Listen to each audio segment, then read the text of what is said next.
Bonjour, je suis Nicolas Madelaine, journaliste média aux Échos, et maintenant je vais passer à l'anglais pour interviewer Lionel Barber, qui a récemment quitté son poste de rédacteur en chef du Financial Times. Lionel, you've been the editor of the FT between 2005 and 2020. You left recently to the bang of journalists and staff on the tables, an interesting English tradition of the newspaper industry.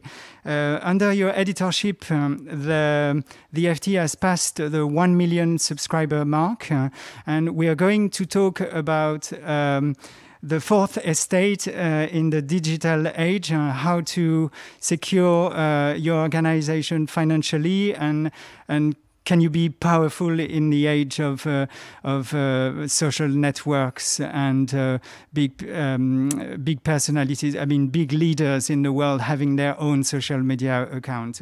So I want to start with the questions of money. How do you think it's necessary to run a successful media organization? What did you think worked at the FT, and maybe what didn't? Nicolas, first of all, it's a great pleasure to be here and also to see you again, Monsieur Modem, as we used to call you, in the year 2000, in the first years of digital. First of all, when I took over as editor in 2005, the Financial Times was struggling. Our business model, in my words, was broken. We were too reliant on print advertising, and we had not shifted decisively to digital. And particularly, we had not made a firm decision on whether to charge for content. So I said, first thing we're going to do is charge in every respect for all our journalism. We're going to ask people to pay money. So we have to build a subscription business. The second thing is that we need to raise our prices. We were too cheap for what we were offering. And our offering was not just Britain's business newspaper. We needed to be the global business newspaper and take advantage of expensive but important 100 foreign correspondents. And third, and I don't claim the credit for this, this was another member of the board who's act and not sell through intermediaries like Factiva. So those are the three elements for establishing a new business model. Next was a slow but sure transition and transformation of the newsroom. And we went through several iterations to be digital in the way we produced the paper, digital in the way we organized ourselves, and to reduce the reliance, but not to kill the newspaper. So it was a balancing act. But essentially, we went like this. Digital went up, newspaper went down. Last point, Nicolas, you asked me, what did we do wrong? I think we could have moved faster in the transformation, particularly in the use of data and being more visual and tying things all together, visual data, reporting, analysis, in a richer form of journalism that took us, frankly, 7 or 8 years, even 9, 10 years to get right. That's really it. And I was wondering also how you transformed your journalism, the FT journalism, to get to a model that was more balanced between print subscription and advertising to a digital subscription model. Did you have to transform your journalism? And what did you notice worked the best to get subscribers?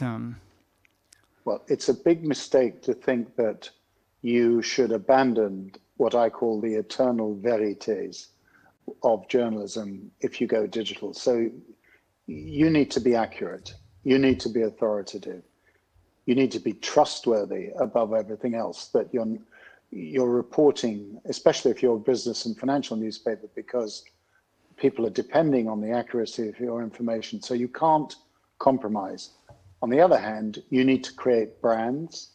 You need to create brands through people, through great commentators, which is why I refreshed the commentators team.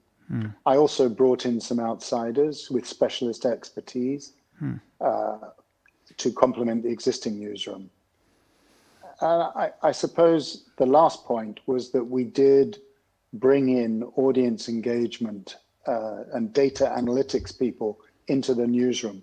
We didn't keep them upstairs, and we weren't afraid of that. But we needed to know more of what was being consumed, what people liked, as well as what we thought was important. And would you say there is now today more comment, more analysis in the FT, more reporting on the ground?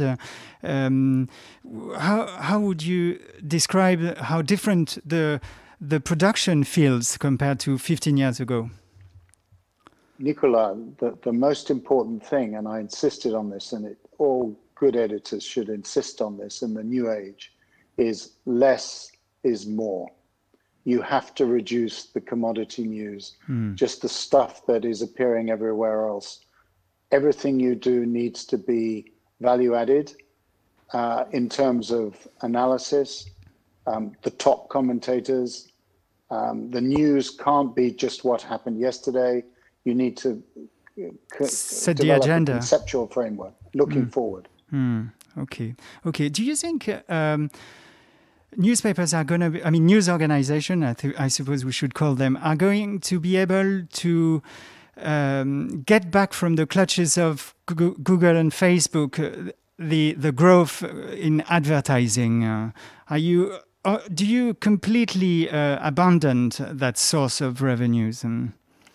No, we didn't completely abandon digital advertising revenue, but we soon realized that the great hope of these sites that would depend or grow digital advertising was not going to happen, because Facebook and Google just have a near monopoly position, 75% or so, 80% of all digital advertising. So you need new sources of revenue.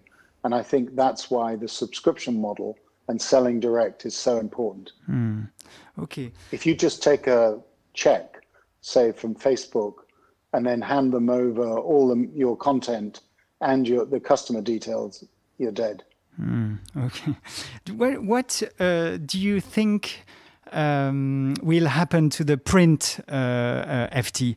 Do you see one day the print being distributed only on Saturday for FT weekend? Well, I'm obviously not in charge now. Rula Khalaf, my excellent deputy, is, so I can't say. But it seems to me that there is a different reading experience at weekend. People have more time. So that is the thing you really want to protect.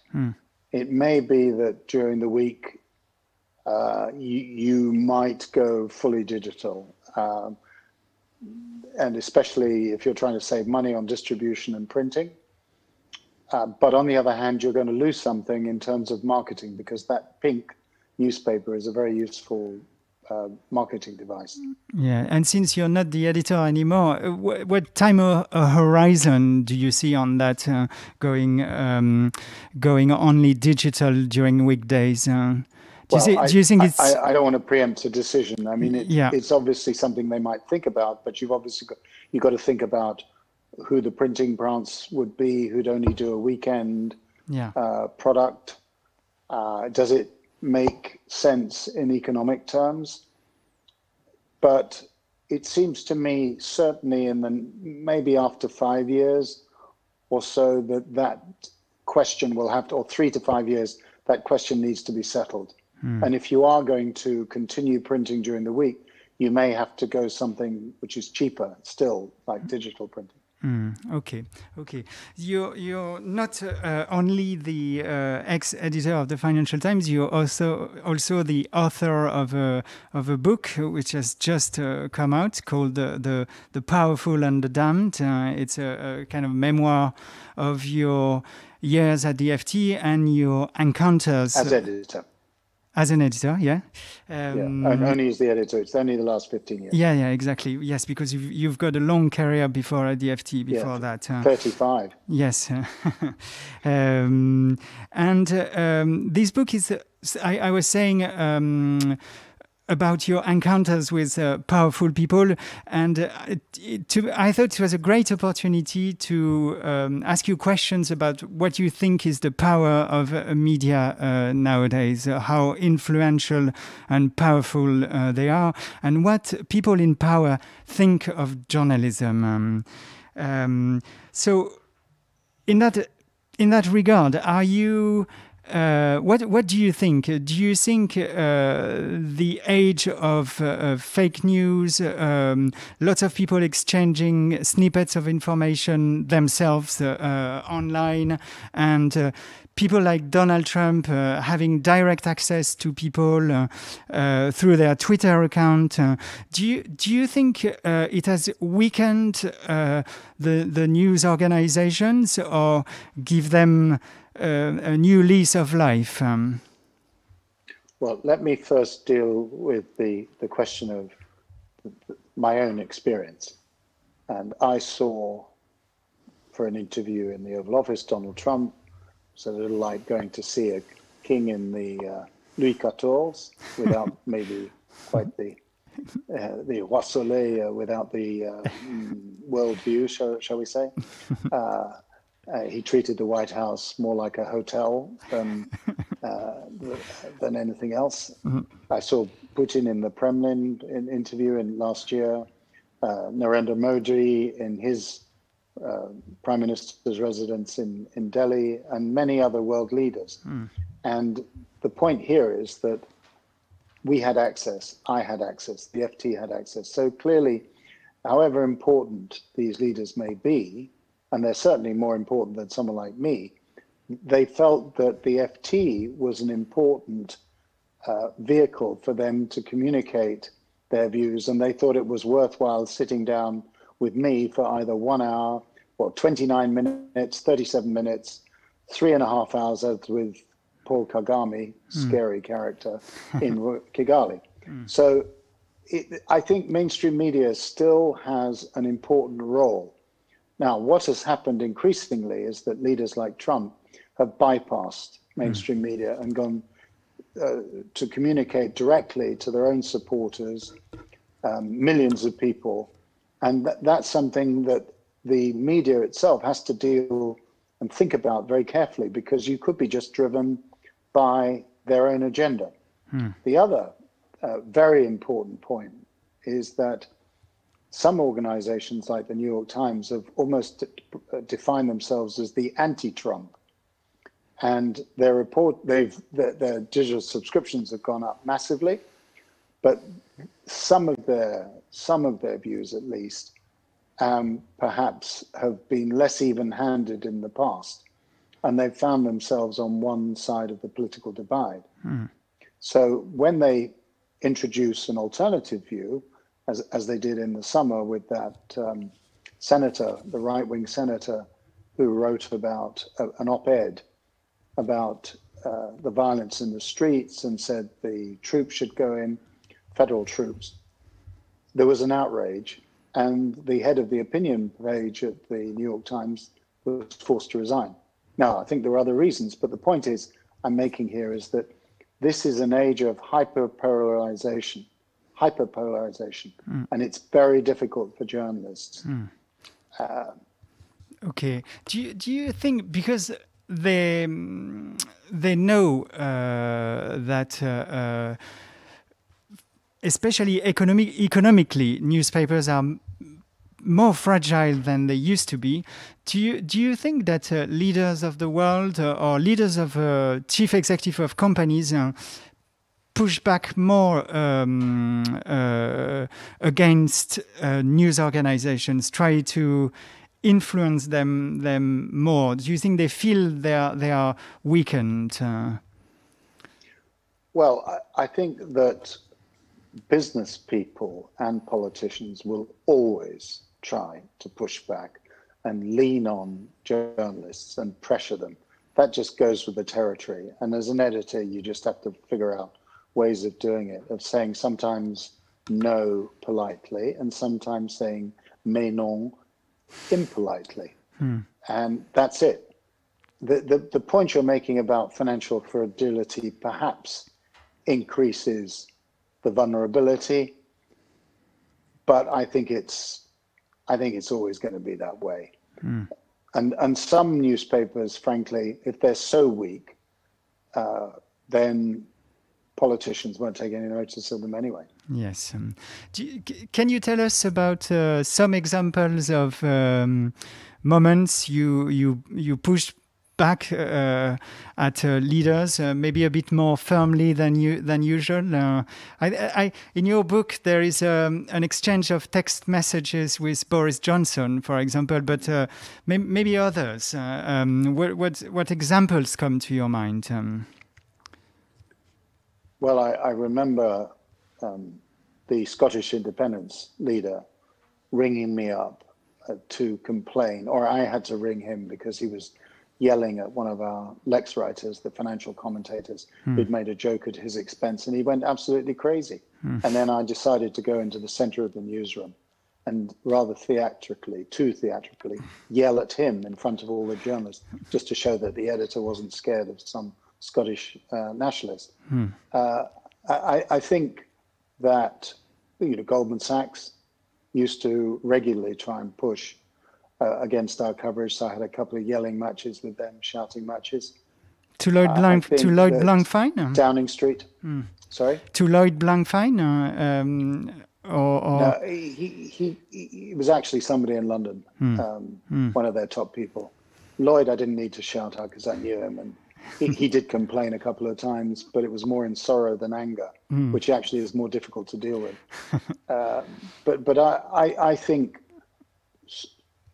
the best thing to do is not to.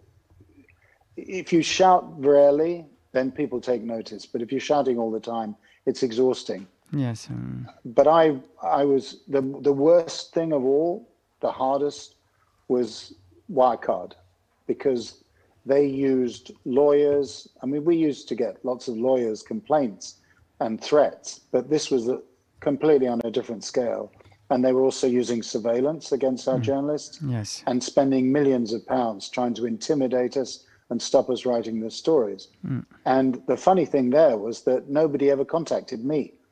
Nobody ever spoke to me. I didn't get any correspondence from the CEO. They just used intermediaries, and they were really dirty and fraudulent and vicious. But we saw them off in the end because it was a fraud. Yeah. But it was very unpleasant, and the German regulators, frankly, were a disgrace because they took a criminal complaint against our journalists when we were not in league with short sellers, and they investigated. They had a cloud of investigation, which could easily have intimidated and prevented our reporting, but we didn't give up, and I backed the journalists. Since you're talking about Wirecard, which is a huge and amazing scoop by one of your reporters, when Dan McCrum wrote the piece about this whole investigation, he said that you had a company investigating him and his colleague. Were you scared at one moment that you might be making mistakes in your reporting? No, I think it's really important to know, first of all, I edited all of the Wirecard pieces personally, the big investigations. I was invested in this story, and I backed the reporters completely. But there was a sting operation in which they set up the head of investigations, who was involved in the story with Dan McCrum, and they made it appear on tape as if our reporter had been colluding with the short seller. Now, they wouldn't give us the tape initially. I took the view that it was most important to have an independent law firm look at us and give us essentially a good health check. And they did that. It was much more painful and longer than I expected it to take. But we emerged even stronger And throughout that investigation, I told Dan and his colleagues that I wanted an exocet to be published the day we were vindicated in our investigation. And that exocet was published in October, and it was what forced Wirecard to appoint an independent auditor, which then led to their downfall because they were covering it up. Their normal auditor, EY, did not spot the problems. And so our exocet in October 2019 hit the target. Okay, and who were these intermediaries that you had to deal with? You said you didn't have to confront the management of Wirecard itself, but there was a set of intermediaries. Who were they? Public relations companies. Right. Lawyers, Herbert Smith, one of the top law firms in London. I'm sure they were paid hundreds of thousands of euros for their advice. They threatened us appallingly. They kept sending letters. They would not give us the tape of that sting operation. Yeah. Also, ex-intelligence agents, counterterrorism intelligence agents were involved in conducting surveillance against us and others. And also, there were, as I say, people in Germany who were also seeking to undermine us. And it was very unpleasant. The Financial Times had to pay several £100,000 in legal fees to defend our reputation and Dan McCrum and our journalists. But I wasn't going to be moved. And they hacked into your journalist computers. I think they released some emails, and which I want to ask you about the dangers of, the opportunities and dangers of investigating in a digital age. There's probably access to more information, but at the same time, there are new threats that journalists, even in the usually quite polite corporate world, not always, but the appearance. So there are new tools to threaten and to pressure the reporting of news organizations. Let me stress, there's a very important point you raised about and it was a very difficult decision which I took to call in an independent law firm to look at our reporting and hopefully, I was convinced they would, give a clean bill of health. This was a difficult decision, but it ended up putting us in an even stronger position because we could say, we're confident in what we do. There's a report. It's very thorough, and now we are unimpeachable. We cannot be attacked, and we are now. That last article, as I say, was what finished. So I took it. It was a difficult decision, but it was, I think, the right one. And you talk about what's happening in the new cyber age about journalists. I mean, the other thing I mentioned, the other individual was a former head of Libyan military intelligence, and he was operating out of London with other people in the intelligence field. And we spotted somebody who literally had a super listening device trained at my office when I was talking, because I was involved in all the meetings on the story of Wirecard with Dan McCrum and the head of investigations, Paul Murphy. Can you imagine? Did you ever? Sorry, did you have this? We took a picture of the individual, who, by the way, was with a woman who was acting as a lookout, and we posted it on social media and our website. Did you say this is quite incredible what people can do now in terms of trying to hack, and that's why Dan, because our information on this Wirecard story was based on whistleblowers, and we had a whole cache of documents and emails, which is why we were able to say in January 2019, this is a fraud, and this is the person, Jan Marsalak, who's now on the run, is guiding and behind it. So you have to take, as a journalist, if you're really serious about investigative journalism, you need to take serious security measures to protect your sources, because what can be picked up on WhatsApp, or WhatsApp's supposed to be secure, but it isn't, as we revealed last year, right? Or it wasn't then.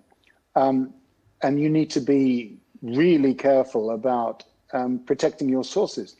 And do you think the Wire's card story? It's obviously one of your biggest stories of the FT history. Do you think it has raised the power of the Financial Times and the strength of the organization, the reliance on it? Well, it's done 2 or 3 things. The first and most important thing is, and I say this in my book, is that it shows that facts matter. It shows that in business journalism and financial journalism, facts matter. That this fake news and alternative facts and we're in a post-truth era, no. Actually, news organizations can establish facts, publish them, and there is a result. The second thing it's done is for the FT, is show that we're not afraid of business. We're really careful, but we will hold business to account. Now, anybody, if you have more power or you have extra authority because of the credibility of this investigation, you still need to be very, very careful about how you use that power. Don't get arrogant. It's really important that. And I think, lastly, it showed that the paper is prepared to put resources into a difficult story. I mean, remember, Dan McCrum was working on this story off and on for more than 4 years. When I asked him to go back into the investigations team to do this story, and I said, you got months to do it. Let's find out the truth. Now, not many organizations can afford to let reporters work that deep and long, but investigative reporting is a bit like oil drilling. You may have some dry holes, but sometimes you're going to get a real gusher. and the subscribers subscribe for that reason. I suppose they love that. Well, obviously, we can show that we had results. I mean, the best kind of investigative journalism is if you have a result, that you don't just throw a pebble in the pond and nothing happens. In this case, we threw a pebble in the pond and a large monster got up and then flopped over because it was fraudulent. Since the digital age has weakened so many news organizations, especially local ones, there is this trend of good reporters going alone, having their newsletters, going through Substack, having their own audience. Do you think the readers or the news gathering is weakened for it? Isn't there a strength of established news organization that reporters, however brilliant, can't reach? I see it slightly differently. First of all, news organizations have no divine right to continue living. They need to evolve, they need to change. And this is also about a test in leadership. I spent a lot of time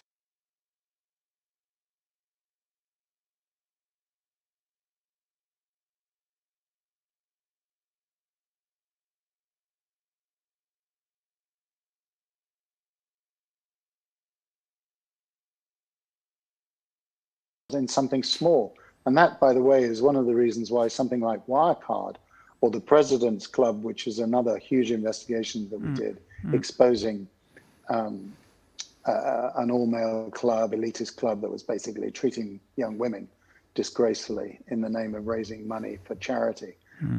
Something like that, which is earth-shaking, can make people feel, well, I believe in the FT, I believe in this news organization, things happen.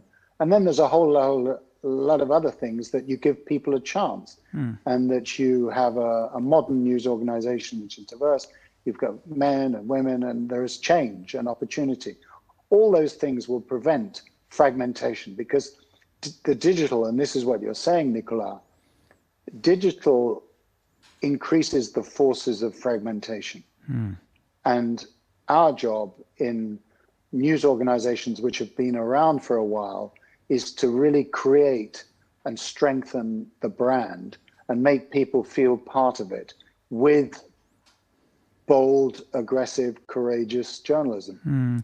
There are some examples of new entrants. I'm thinking, for example, of Axios in America, who manage to be on the map. So it's what would you say? Do you think it's still possible, even to have a powerful news organization that just starts up with less means and less history than established organizations? Yes, I do. I do think that. And I think that Axios is a very good example of two things. One is that they created, frankly, a superior way of delivering intelligence or insights into politics. The short, snappy paragraphs with then background. They developed the journalist form. And second, they linked that to a successful sponsorship model. So they identified the niche in Washington, and then they got big business to back their product. So I think you can learn from this, and certainly the way we looked at our journalistic form with Axios, we did learn some lessons there and copy some things in an indirect way. And so I do think that there is opportunity. Obviously, the other point is that if you don't have, what awful word here, legacy business. I mean, I have inherited 550 journalists, heavily unionized, big trade union of journalists in the newsroom. They don't like change.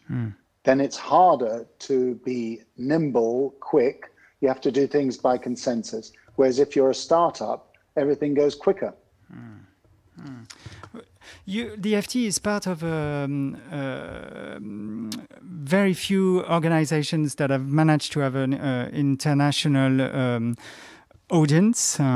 Do you think more than ever it's important for the FT to grow in America and in Asia? And I don't know, maybe especially with Brexit, are you worried that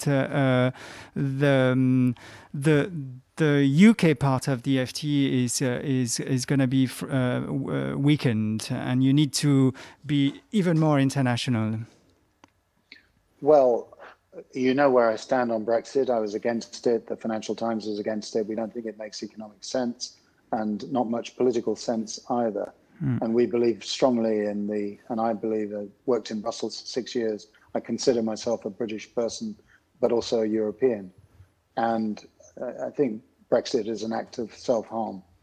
We can get over it, but it's an act of self-harm, and we're going to be worse off in the short term. So the test for the FT, and again, I've left, but what I did before were two things. After the referendum, it was clear, because we didn't see it coming, that we needed to strengthen our British coverage.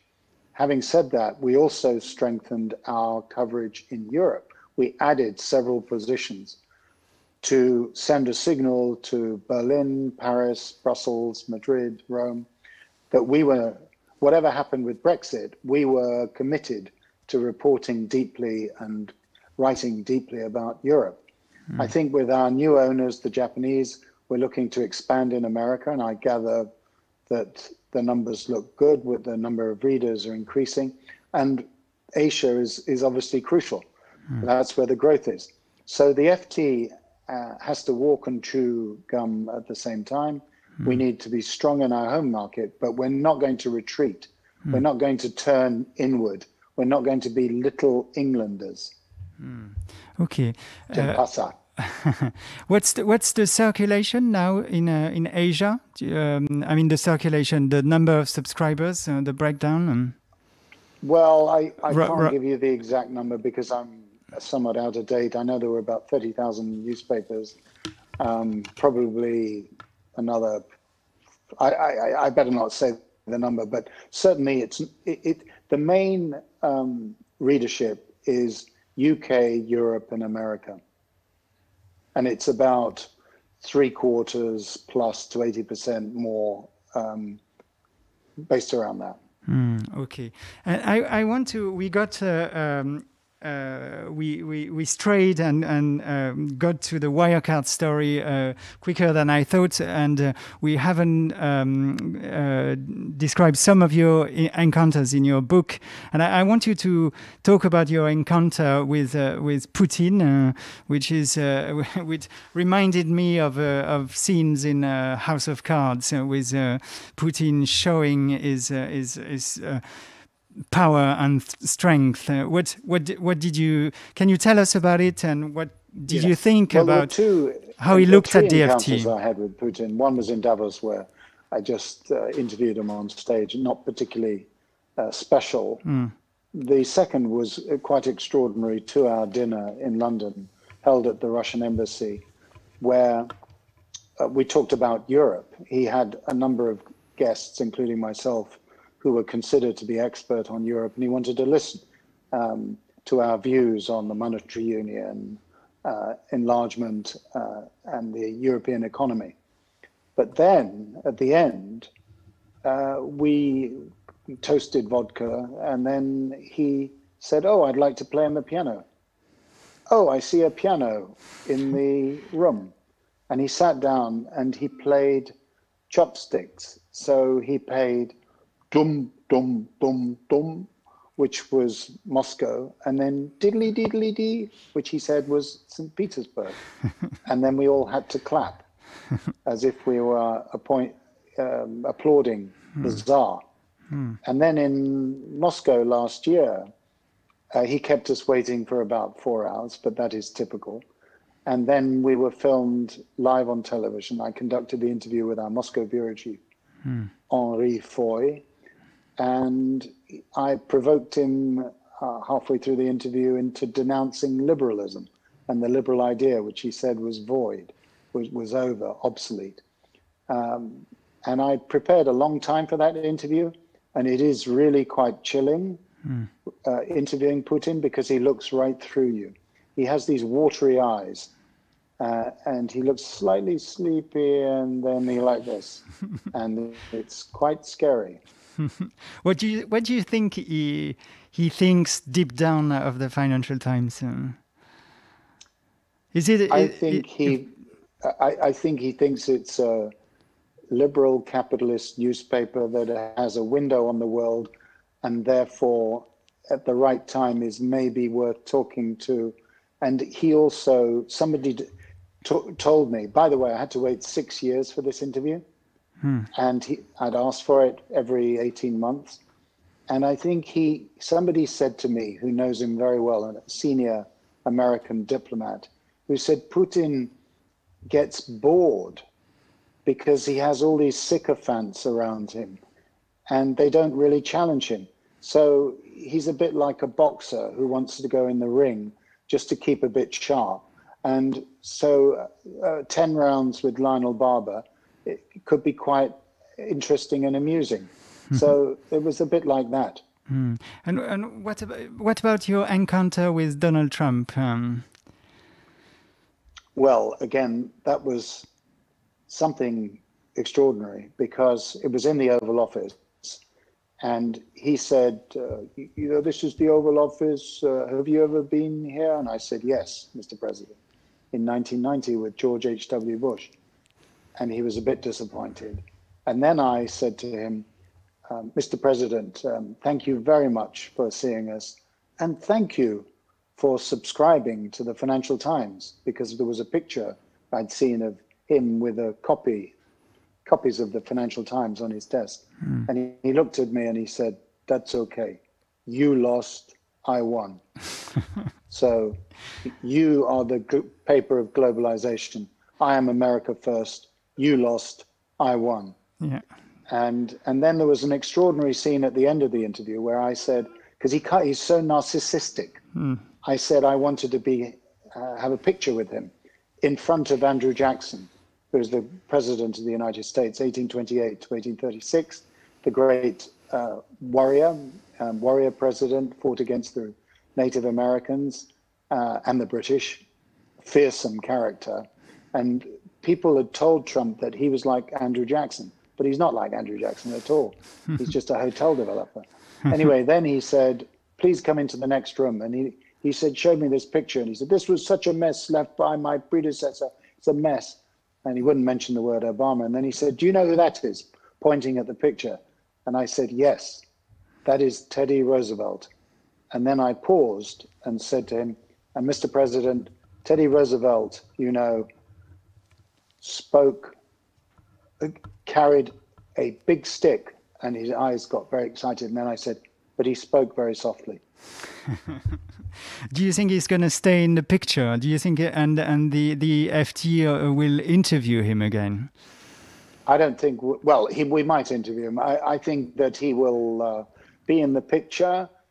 He will want to be part of the permanent opposition to Joe Biden, and he'll be looking to his dynasty, with his daughter being the most obvious. Well, Eric Trump might also run for president, but I think the person to watch is Ivanka Trump.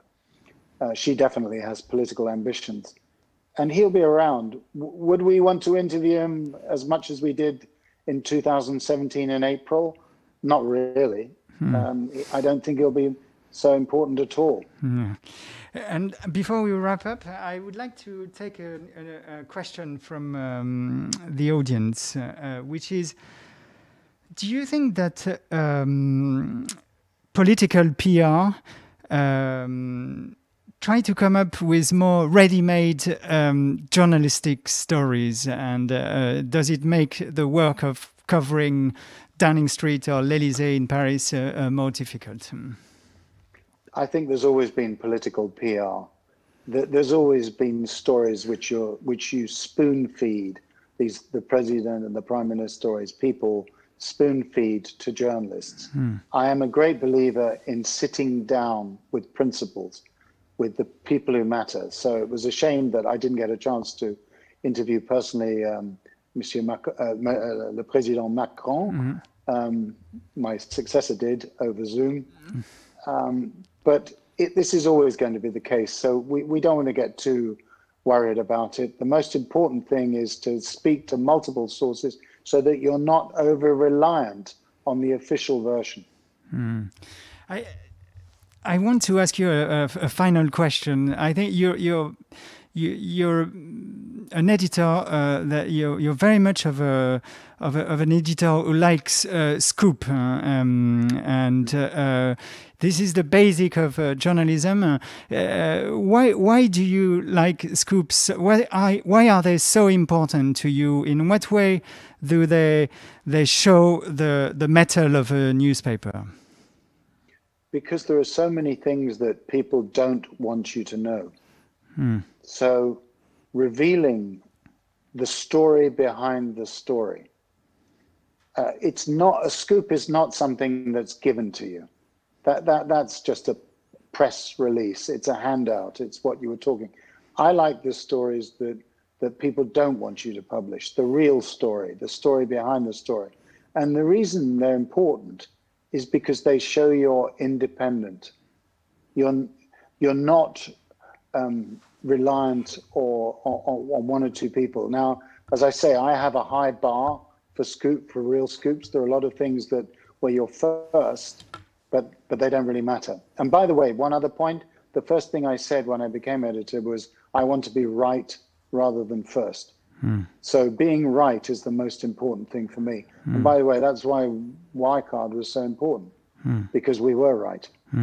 Okay. On that note, I'm sure it was the interview people wanted to hear, and I want to thank you very much for your time. Nicolas, c'était un grand plaisir. Merci. Okay. Bye-bye. Bye-bye.